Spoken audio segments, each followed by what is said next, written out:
in Katerina on AM 560, The Answer. Get the latest weather, traffic, and news updates online at 560theanswer.com. Now, from the Signature Bank Studios, this is Chicago's Morning Answer with Dan Proft on AM 560, The Answer.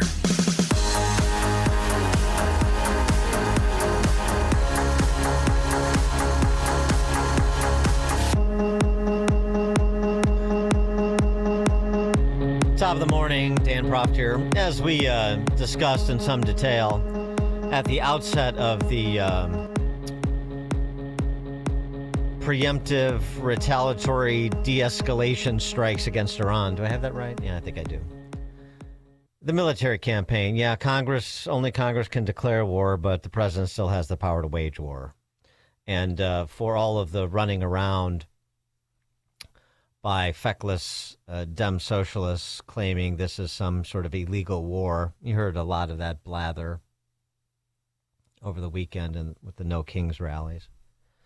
Of course, since the War Powers Act was enacted in 1973, every president that has engaged in hostilities has done so, at least initially, without the consent of Congress. I mean, there was and even when you get the support of Congress, as with the wars in Iraq and Afghanistan, authorization of use of force, then it becomes bastardized anyway, and that the president uses that authorization for use of force in all sorts of ways that weren't originally conceived by Congress, because this can't be a team effort. There's got to be one commander-in-chief, and he's got to be working in consultation with his intelligence and military people and ultimately making decisions. That's where the buck stops.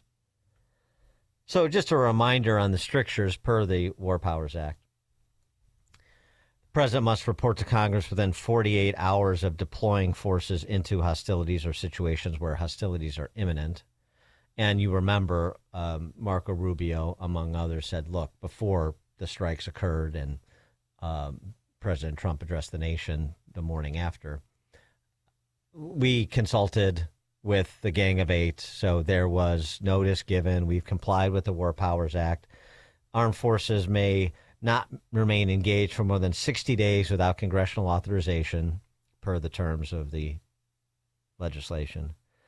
But that's also followed by a 30-day withdrawal period where, if no authorization is granted. So you've got 90 days, and again, Trump's horizon for this was a 4 to 6 week campaign that may turn out to be more like 6 to 8 week campaign based on what Marco Rubio allegedly said to allies over the weekend. But nonetheless, you're well within effectively this 90-day window.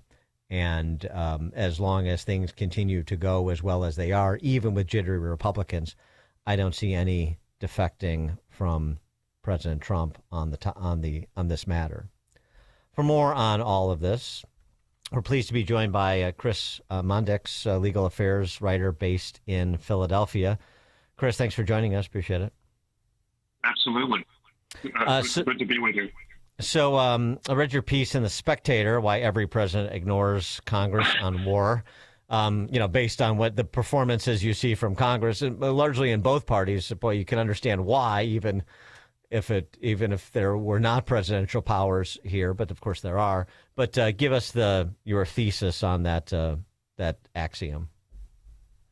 Yeah, the issue here is there's a lot of ambiguity written into the Constitution about who actually has the authority to quote unquote pull the trigger.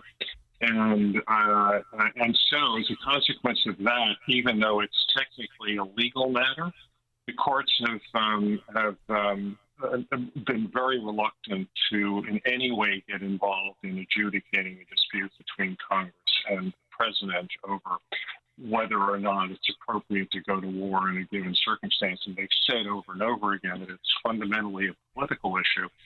So when you have, Democrats, putting forward a war powers resolution with the aim of stopping the hostilities, what you really are seeing is politics in action. And this is the sort of thing that has gone on from almost from the very beginning of the country because of this uncertainty in the Constitution and how to read it. Right. And I mean, and you know, it's not that Congress is completely sidelined here. I mean, for example, once you get into this and you realize you need more capacity, for example, I mean, it was last week that the Pentagon pushed for another $200 billion to fund operations in Iraq. And so this is where Congress and the power of the purse string come in. Correct. I mean, and that's a really important point. I mean, courts have actually observed that there have been any number of military conflicts, in fact, all of them, in which, or not all of them, but many of them in which Congress has not given its specific authorization, in other words, declared war, but funded the conflict anyway. And in funding the conflict, what you're doing, the courts have said, is you're giving your endorsement for it. It's just another way of saying, yes, we are doing this. So I think what you're seeing now is pretty typical of the way the politics of this plays out in wartime. And it's also, I think, reflective of, the practical requirements imposed on a chief executive when the nation is facing a military threat. And there may be debate over whether or not that threat is imminent or real, but somebody has to make that decision. And if the threat is imminent, it hardly makes sense to spend weeks debating it when, in fact, the security of the nation might be at stake. Right. And there's been much made of the phrase imminent. There was no imminent threat. There was no imminent threat. But even if you don't believe there was an imminent threat, that in no way constrains the president from doing what he did within the confines of the War Powers Act. In other words, he doesn't. It doesn't seem to. There's no. I mean, part of it is there's no sort of what. This isn't like beyond reasonable doubt. There's no standard of evidence to say you did or didn't meet the imminent threat threshold, and who would adjudicate that? Correct. I mean, I think these are all very subjective concepts, and the other argument that is often made in favor of this action is that this has been the conflict between Iran and the United States dates back 45 years, all the way back to the taking of hostages from the United States Embassy in Tehran, and maybe even before that, when the United States instigated efforts to overturn governments in Tehran and to install leaders that were more favorable to the United States. So that conflict has been going on for quite some time. The hostilities, of course, it occurred during the first and second Iraq War.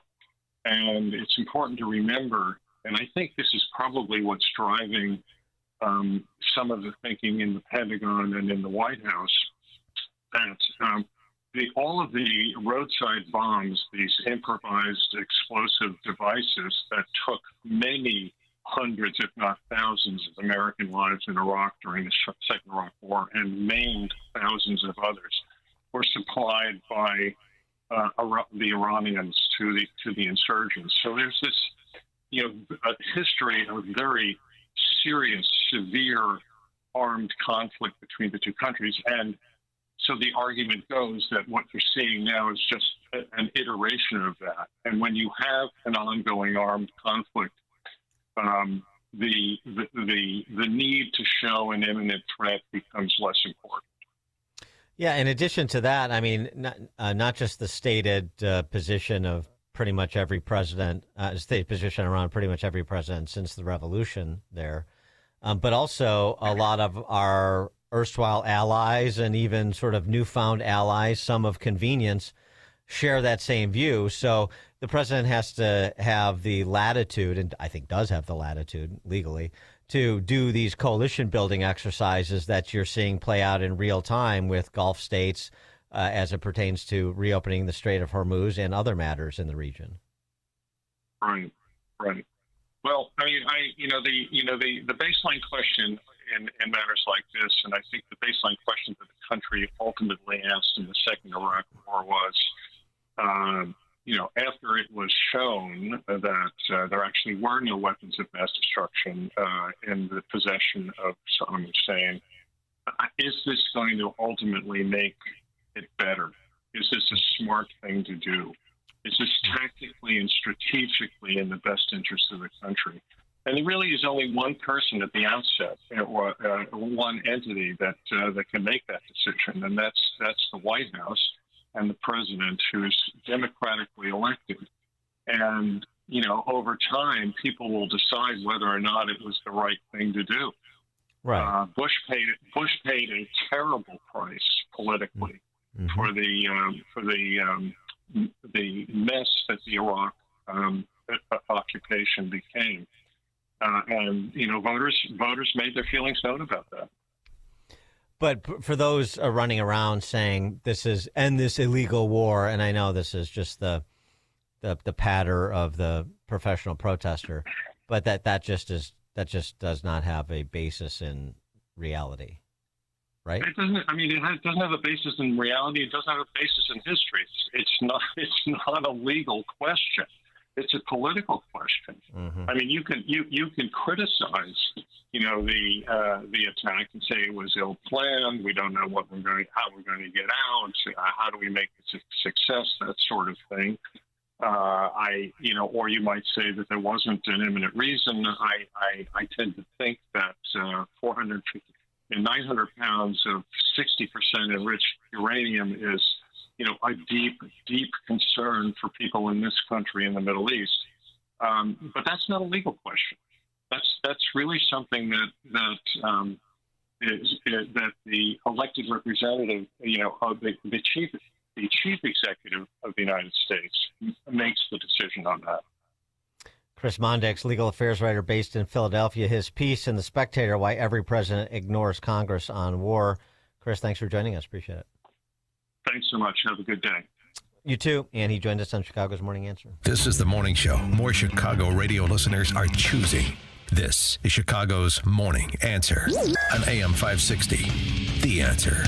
Your family and friends love you, but they hate seeing you in pain all the time, especially heading into vacation season. Allow me to recommend my friends at QC Kinetics. They will take care of your pain and let you go right on with your day. It's that easy. Listen.